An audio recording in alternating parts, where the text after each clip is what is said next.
Well, evidently the Guardians aren't giving up on this season. You are Locked On MLB. Your daily MLB podcast. Part of the Locked On Podcast Network. Your team every day.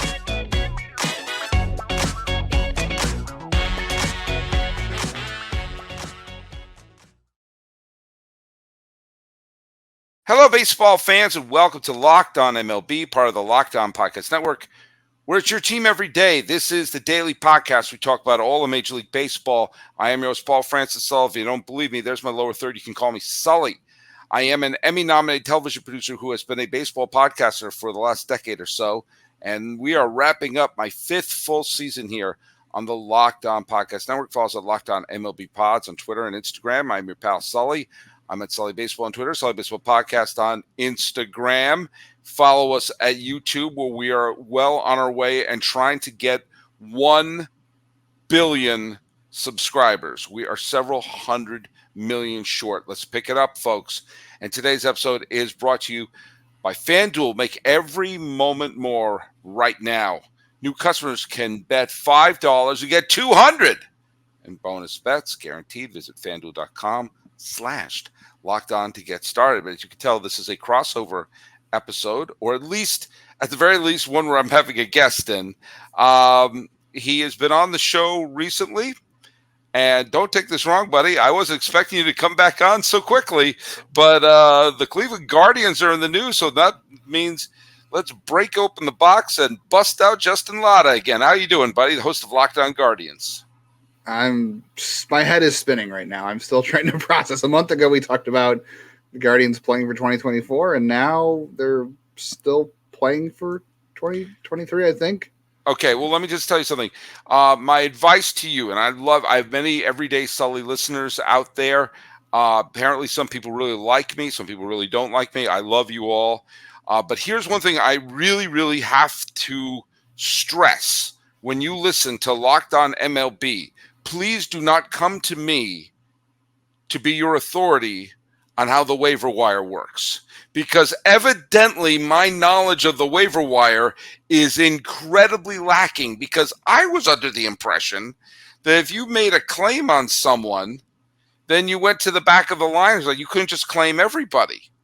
And I was so excited to see this feeding frenzy of teams laying claims on pitchers who were all placed on waivers over the last few days. And instead, the Cleveland Guardians seemed to be the only team that came out to play. Maybe they got the trade or the waiver in their transactions module, and they selected select all, just in case, and then get through. And maybe it was an accident, maybe it wasn't. I don't know. They let two of the hitters go unclaimed, but yeah, which is go weird. Up there and pick from a buffet, I guess. Well, here's what I find interesting is that the three, there were a lot of teams that were on the cusp of contention, and the Guardians are clearly that. They are several games under 500, but they are playing in the weakest division in baseball. And to find the last time the Twins absolutely collapsed in September, you have to go all the way back to 2022.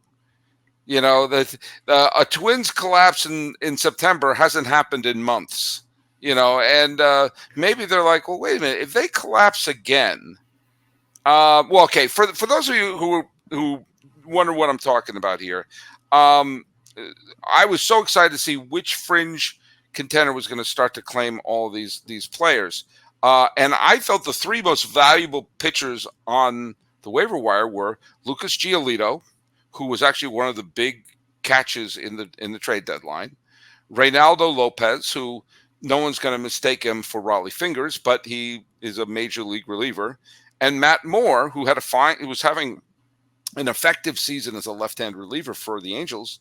And I was like, oh, okay, which team's going to sign them? Which team's going to sign them? And Cleveland said, hold my beer. We're claiming all three. Yeah, I just tweeted this too, that the Guardians all year have needed offense, right? They have struggled offensively. They've done pretty well pitching wise with three rookies. So you would think naturally the Guardians, maybe they'll try to claim Hunter Renfroe. Maybe they'll try to claim Randall Grichuk. Mm-hmm. They claimed neither, and they claimed all three of the Angels pitchers they put on the waiver wire. And Grichuk went unclaimed, and Renfroe went to the Reds. That was very backwards. So the Reds made their outfield better, which was already good. The Guardians made their pitching better, which was already fine. I don't know. It's a very weird move, but it's been a weird year. Yeah, I mean, here's where I cannot claim to be a Cleveland Guardian fan, even though I'm the only person who was rooting for Cleveland outside of Ohio in the 2016 World Series when they played the Cubs. Mainly because I'm not a fan of Aroldis Chapman. I didn't want to see him celebrate on the mound as a clinching moment. And I also love, and did I mention Terry Francona? Now, Cleveland's pitching has obviously been their strength for the last few years, but it's also not at its healthiest right now. I mean, you don't have Bieber pitching right now. You've traded away Savali. Quantrill is on the injured list. I mean, Tanner Beebe is still good. Logan Allen is fine. Gavin Williams is okay. I mean, he's a very good prospect, and he's pitched pretty well. I mean, I'll give him credit. He's pitched pretty well in the major leagues. And maybe I almost called him the I word. Maybe the Guardians are adhering to what I call the Eddie Rosario rule, which is if you have a hole, fill it with a major leaguer and hope you can get a decent month out of them. Maybe Lucas Giolito. I mean, I was really looking forward to someone like Giolito pitching for a team like Miami or, maybe the Toronto. But he's on a team, and you have a couple more major league. You have two new major league pitchers in your bullpen, one new major league pitcher in your rotation, and if the the hit by pitch heard around the world the other day, and the swing at 3-0 that happened around the world the other day meant that Cleveland moved to 5 games of Minnesota. It's a tall order, but it didn't cost them anything. Why not? Yeah, why not? I mean, they've been talking all year about trying to limit the innings of the rookie starters. I mean, they've been relying on 3 rookie starters since essentially April when Allen had to come up, and then a little bit while later it was Bybee, and then they called up Williams later in the season. And since the middle of the year, they've been heavily relying on all 3. Bieber's been out, McKenzie's out. Quantrill comes back Friday, actually. Okay. But, nobody has any idea what to expect from him. Xavion Curry was in the rotation for a little bit. Who's also a rookie. I think he goes back to the bullpen. And they tried like a 2-week stint of Noah Syndergaard, which Noah Syndergaard at this point is no longer Thor. He's just Noah. You might as well provide back Greg Swindell or Tom Candiotti at that point. I mean, this was no offense to Noah Syndergaard, who used to be a legit Cy Young contender, but he's done. Yeah, so they moved on from him for a while. For a while, it was 4 rookies and Syndergaard. So now it's going to be 3 rookies, Giolito and Quantrill, and nobody has any idea if Bieber and McKenzie are coming back in September. They're hoping that there's going to be some innings there for them, but like you said, now they have Giolito has not been great since the trade. He has not done well with the Angels. So, but he's still an upgrade over Syndergaard, which is good. Yeah. And here's what I'll say about that. We're talking about basically he had one bad month. He had one bad month on a dysfunctional team because he was acquired by the Angels at the end of July. It's now, I mean, this is being dropped on the 1st of September, but yeah, he had a rough month, but he pitched very well for Chicago for the bulk of the year. I mean, he was not the all-star caliber, but he was a major leaguer. Yeah. And he's not Noah Syndergaard. And, maybe getting out of a dysfunctional situation. Look, you're asking him to give you basically 4 starts. Give me 4 or 5 decent starts. And then, he's going to be a free agent at the end of the year. So it's like, have you the last memories of this year be 4 or 5 decent starts, and 4 or 5 decent starts, and then hit free agency. I mean, I don't think that's the worst thing in the world you can do. No, I mean he's clearly going out looking for a contract at the end of the year. He's probably going to have to take a 1-year deal. He has not pitched the way he used to. Maybe it'll be a little bit more, but certainly should be a little bit better. The qualifying offer now that he got traded won't be attached to him, which should help him out a lot. I would argue really that the best player in the trade, I almost called it a trade. There's no more waiver trades. I would argue that Matt Moore is the best pitcher that changed teams here. Matt Moore has been really good all year. He was really good last year. Reynaldo López has been fine, serviceable. He's, if he is your, like, the Guardians bullpen has had some hiccups in the last couple of weeks. They've been better in the month of August, at least late in August. But if Reynaldo López is like your fifth best reliever, sixth best reliever, that's not a bad thing. Matt Moore gives them a second lefty, and he's, doesn't have to worry about platoon splits. He does well against righties and lefties.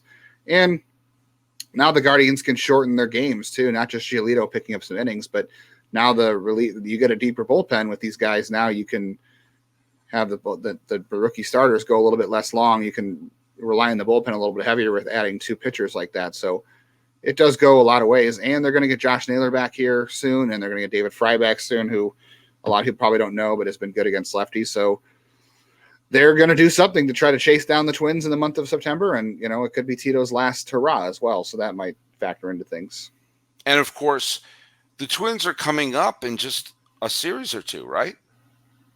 The Twins will be in Cleveland next week, so the Guardians face the Rays this weekend, and then come Monday, it's the last series of the year from the Twins and the Guardians. And the Guardians, if they win one more game against the Twins, will have won the season series against them. And if by some weird coincidence these two teams end up tied at the end of the year, the Guardians have the tiebreaker. But of course, the Guardians can't really afford to only win one more game. If they want to chase the Twins down, they've got to win minimum 2 out of 3. But all they got to do is win one more, and if a tie happens, the Guardians win the division at the end of the year.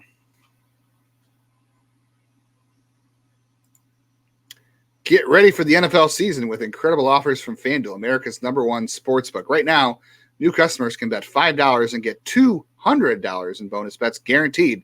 Plus, all customers who bet $5 will get $100 off NFL Sunday ticket from YouTube and YouTube TV. That is a good offer because I pay for YouTube TV. Let me tell you, now is the best time to join FanDuel. The app is easy to use, and you can be on everything from spreads on games to player props and more.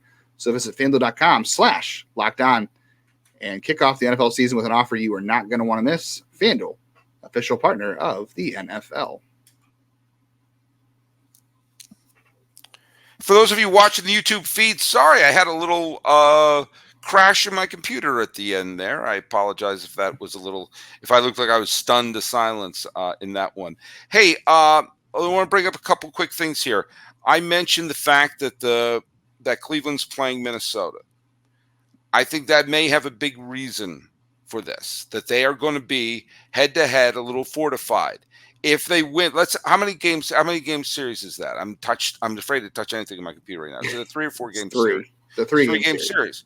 Well, think about, remember what happened last year. Cleveland swept most of their contenders right out of the building. Because we forget, the White Sox look like such a calamity right now, and the Twins look so up and down. But this was a razor-thin division going into Labor Day last year. And Cleveland ran away with it with an outstanding finale. And it meant there was a sweep of a key sweep of the Twins, and also a key sweep of Chicago. That if the White Sox had a decent September, they would have been right in it. And maybe the memory of as of this recording this just before the first day of September, Minnesota's 4 games above 500. They've also been, they're on a 2-game losing streak. Obviously, there was the hit by pitch that tied the game the other day in that weird game, including the 3-0 swing with the upper deck homer. They picked up a couple of games. And now they have, again, you're asking pitchers, give us just a couple of good starts, give us a couple of decent games. And the Twins, we have seen the Twins can be very, very streaky. We've seen the Twins are capable of going on a 3 or 4 game winning streak, but also going on a big, long losing streak. And they have filled in some of the gaps. So I think part of it is for that. I'll tell you what I think the other part of it was. I think they made a lot of those claims so the Twins wouldn't get them. I think this was as much of, you don't get to improve your team. We'll improve ours, and you don't get to improve yours. So it's a little bit of your status quo, and if we're only a tiny bit better and we're doing a bunch of head-to-head games, I'm sorry, that's a pretty smart move for Cleveland. It is. There's definitely some gamesmanship there, right? They blocked the Twins from making some improvements. I don't know that the Twins really needed Lucas Giolito. I don't know that they really. I mean, they did just put Bailey Ober. Did Bailey Ober go back to the minors? Or did he get hurt? I can't remember. I thought he got hurt, but maybe. Yeah. Either way, without Bailey Ober, they probably could have used one of López or more. I guess their bullpen's been a little bit iffy. They could have used one of those guys. I don't know about Giolito, but I really thought they could have used one of the bats too. But I also the Guardians could have used one of those hitters. So they didn't. None of those guys made it to Minnesota. Only guys that went unclaimed were Grichuk, which is odd, and then Clevenger and Carrasco, who nobody was going to pick up anyway. So yeah, there's some gamesmanship there. They're head to head, certainly. And now it looks like the Guardians did more to improve their roster because the Twins were pretty silent at the deadline too. So it didn't take anything for the Guardians to block the Twins from getting better. All they had to do was just claim them, find spots in the 40-man roster, and pay them like $3 million to get to the end of the year. I think one of the most dangerous things you could do as a fan is start to look at the schedule and say, well, those are easy games. Those are some easy wins, because a lot of times a team is like, hey, this is the end of the year. We got nothing to play for. Let's roll up our sleeves and win a few games here. But you do see there are some, the next bunch of games for Cleveland include a series with Tampa, and Tampa, is tough.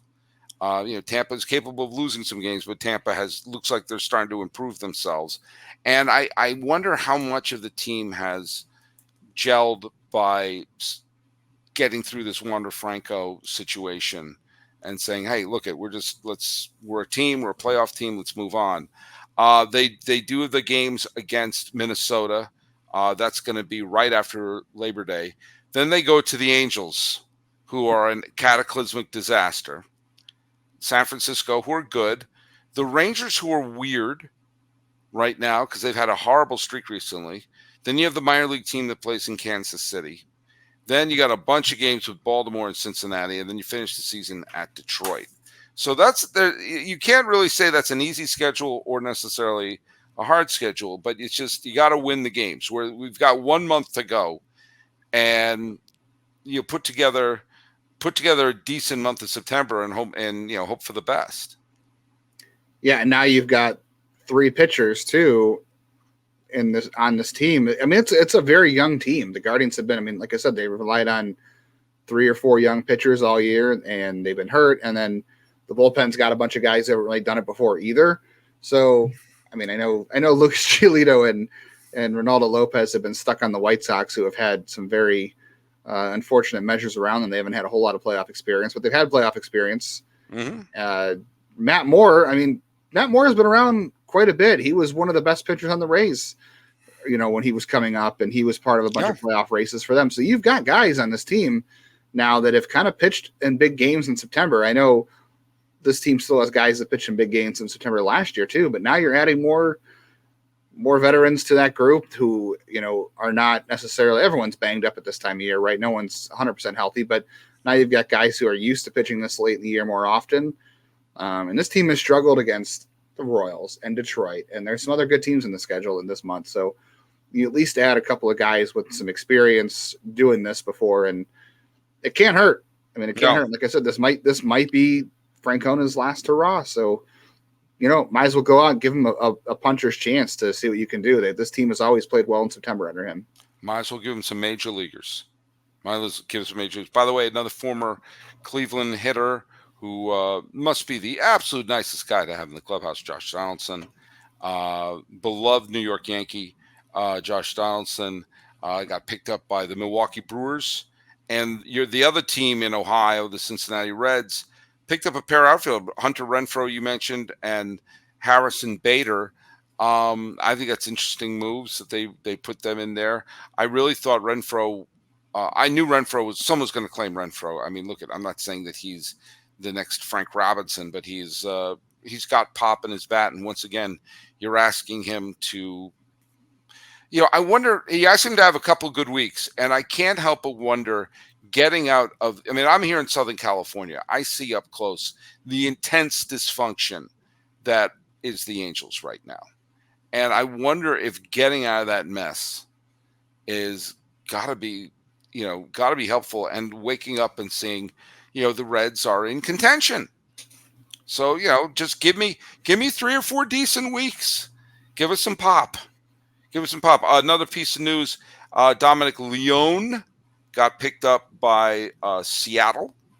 So they former Cleveland pitcher too. Yeah. So they got the Mariners, who have a good bullpen, got a little more depth in their bullpen. It's interesting. So what do you do? Are you going to give me a brave prediction for the Guardians in the playoff race? Yeah, like how will this work? Oh, I'm going to say no. I think 5 games is a little bit much to chase down at this point in the season. Like, it's a lot to chase down. But like you said, poor Giolito and poor López. By the way, those guys are apparently a package deal, traded from the Nationals to the White Sox in the Adam Eaton deal, and then now they got traded to the Angels in the same deal. Now they're going to Cleveland in the same waiver claim. Those two guys have been in toxic organizations back to back. I mean, the White Sox are toxic and the Angels are toxic. So they come to Cleveland where the culture is pretty good. Maybe things do change a little bit. I don't know. I do tend to think that 5 games, and I don't know how. I mean, Cole Calhoun has revitalized this team. Another former Angel, as weird as that is to say. I don't know. They are going to get Josh Naylor back. Maybe the lineup gets better, but I feel like they're going to come just a little short. They're going to make it close. They're going to make it interesting, but I feel like it's just 5 games. Closing the gap to 5 games and having to overcome that, and expecting the Twins to totally fall apart. I don't know. Yeah, I know what happened last year, but the Guardians were the Guardians were a healthier team a year ago. Well, I mean, look at, they're going for it. And if you're a Cleveland fan, should they have done more beforehand? Yeah, probably. But do you know what? At least, you can take a look at them and say they're trying their best. There's a reason to watch. There's a reason to watch in September now. I mean, it's football season. You got the Browns, so people are going to be watching the Browns here. I mean, a lot of the news stations in Cleveland today and the radio stations were covering the Browns kicker move. And not these moves. So maybe people still won't pay attention at all, but now there's a reason at least to keep an eye on things.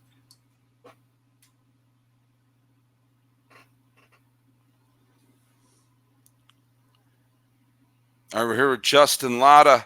Justin, by the way, this has nothing to do with the Cleveland Guardians, but you have the MVP showdown happening right down the street from where I am right now. And as of this recording, it is turning to the Ronald Acuna show, as he hit a massive grand slam for the Atlanta Braves. And he is now part of the exclusive 30 home run, 60 stolen base club.